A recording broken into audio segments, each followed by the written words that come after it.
the transition to this point? All right.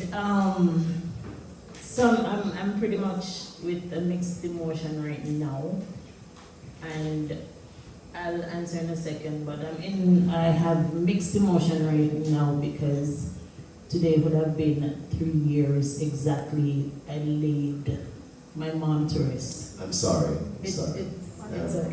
It's Right. okay.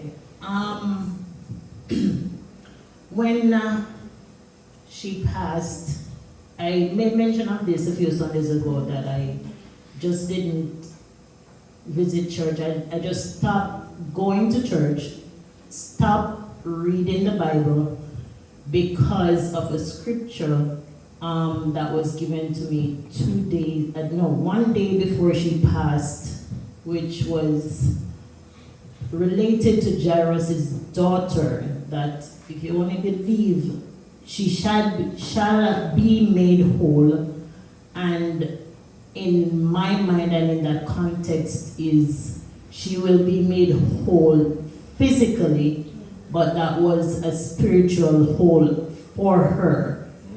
And because of that, I was looking on the physical part. Right. I was mad at God for sure. I was upset. I don't even know if it was depression. I don't know what it was, but I sunk. And like I said, I didn't go to church. Because I was at another church in Yonkers where I was a part of the praise team and everything, but I just stopped. I couldn't, and for 3 years almost, or 2.5 years, I didn't go to church, watch online, but yeah, it started taking up back reading the Bible, but nothing was connecting to me. And one Sunday I was like, my sister and I, and we were talking and we were like, no, something have to give. We need to get back in church. And we searched up a church to attend. And we found Ken. And I called the number. It was Sister Mattis. So happened to be that she taught my daughter. And we visited, I sat there and everything and listened to the word. Mind you, I used to see you before on the train, just so you know, you and your son, because I used to work in Mount Sinai. Yes. And be on the train, I see you a lot. And sometimes sitting across, sometimes reading the Bible. Yeah, observant, yes. Yeah. And not only that, I know of his brother, police officer. Yes. Right? He used to come at Kendall Shiloh Apostolic and preach when we have youth service. So I knew of the Mattises, not knowing them really. And when I came the Sunday here, I listened to you giving a message. I observed everything.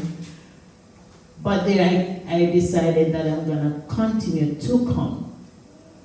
Still come and say nothing, just observing and everything. And I remember, you had a conversation with me. And I listened to your conversation, have it sunk in and everything, and just leave it alone.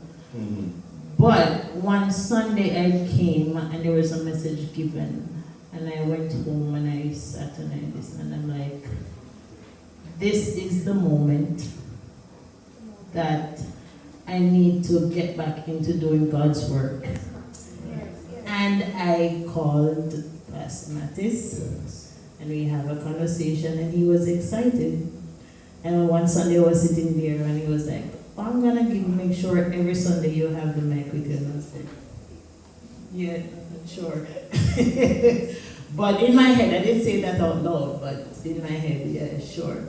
But here I am. Here you are. Here I am. The first Sunday that I came to help with the hymn, he texted me, but I was in Connecticut at the time and I had no service on my phone.